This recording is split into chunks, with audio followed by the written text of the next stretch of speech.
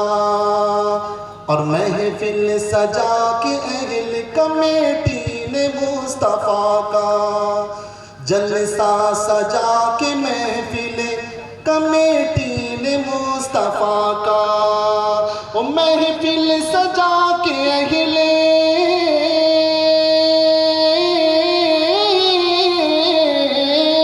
محفل سجا کے اہل کمیٹی نے مصطفیٰ کا، بخشش کا دیکھو لوگوں نے سامان بنا ڈالا، بخشش کا دیکھو لوگوں نے سامان بنا ڈالا، عاشقوں کو مصطفیٰ نے آسان بنا ڈالا، مشکل کو مصطفیٰ نے آسان بنا ڈالا۔ حضرت کا استقبال نعرہ تکبیر اور نعرہ رسالت کے ساتھ کریں۔ نعرہ تکبیر، نعرہ تکبیر، نعرہ رسالت، نعرہ رسالت۔ اب آئیے حضرات محترم، بلا کسی تاخیر کے اس مقرر نوجوان سے ہم ابھی بیان سنیں گے کہ جو جس علاقے میں جاتے ہیں وہاں کے حالات بدل دیتے ہیں، اور اس شعر کے ساتھ میں مولانا نوشاد صاحب کو دعوت دوں گا کہ دہر کے وہ منفی و اسباب بدل دیتا ہے، دہر کے وہ منفی و اسباب بدل دیتا ہے، سارے افکار و خیالات بدل دیتا ہے۔ ایک انسان ہے کہ حالات بدلتے ہیں اسے، ایک انسان ہے کہ حالات بدلتے ہیں اسے، یہ انسان ہے جو حالات بدل دیتا ہے۔ نعرہ تکبیر، نعرہ رسالت، حضرت مولانا نوشاد رضا صاحب قبلہ، نعرہ تکبیر، نعرہ رسالت۔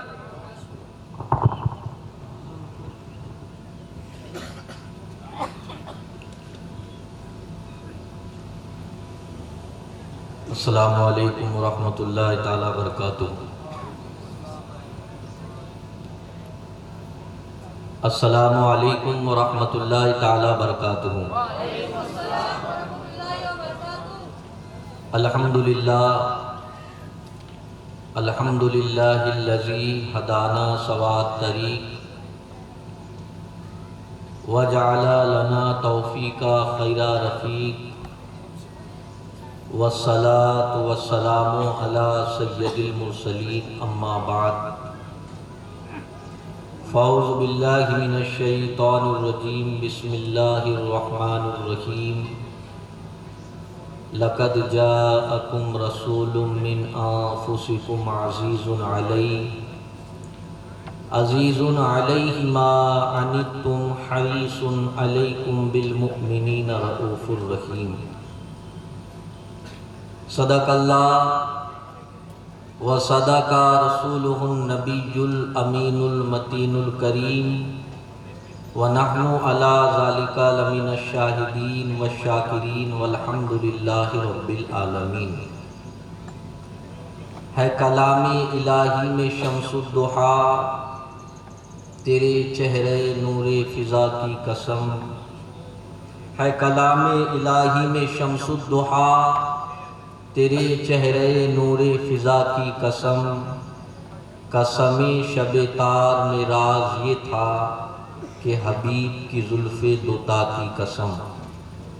تیرے خلق کو حق نے عظیم کہا، تیری خلق کو حق نے جمیل کیا، تیرے خلق کو حق نے عظیم کہا، تیری خلق کو حق نے جمیل کیا، کوئی تجھ سا ہوا ہے نہ ہوگا شہا، تیرے خالق حسن و ادا کی قسم۔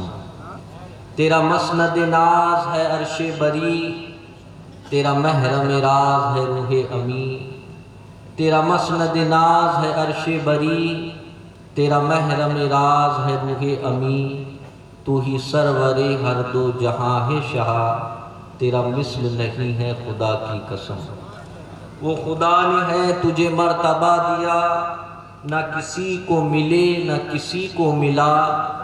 وہ خدا نے ہے تجھے مرتبہ دیا، نہ کسی کو ملے نہ کسی کو ملا، کہ کلام مجید نے کھائی شہا، تیرے شہر و کلام و بقا کی قسم۔ یہی کہتی ہے بلبل باغ جنا، کہ رضا کی طرح کوئی سحر بیا۔ یہی کہتی ہے بلبل باغ جنا، کہ رضا کی طرح کوئی سحر بیا۔ نہیں ہند میں واصف شاہ خدا، مجھے شوخی طبع رضا کی قسم۔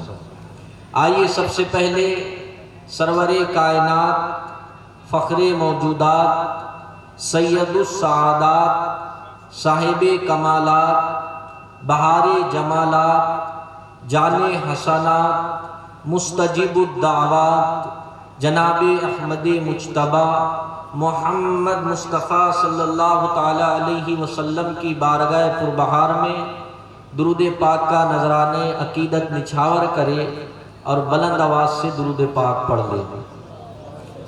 اللہم صلی علی سیدنا شفیعنا نبینا حبیبنا مولانا محمد بارک سلم، صلاۃ و سلام علیک یا حبیبی یا رسول اللہ صلی اللہ تعالیٰ علیہ وسلم۔ میں گزارش کروں گا جو حضرات اپنے قیمتی وقت کو ضائع کر رہے ہیں اور اس جلسے کے کنارے پر بیٹھ کر کتابوں کے حاشیہ بنے ہوئے ہیں، وہ جلد از جلد جو ہے تشریف لے آئے اور جگہ جگہ 4-5 افراد مل کر کھڑے ہو کر آپ سے گفتگو کر رہے ہیں، ان سے گزارش کروں گا اللہ آپ کو عمر خضر عطا فرمائے، آپ زندگی بھر باتیں کریں، لیکن آج تھوڑی دیر ہماری سن لے، اس لیے کہ جب ہمیں ہر بات کا جواب دینا ہی ہے تو کیوں نہ تھوڑی دیر جو ہے وہ باتیں سن لی جائے کہ جس کے ذریعے جس پہ عمل کرنے کے بعد انشاءاللہ رب تبارک و تعالیٰ کی بارگاہ سے ہمیں امید قوی ہے کہ اللہ ہمیں اجر عظیم عطا فرمائے گا۔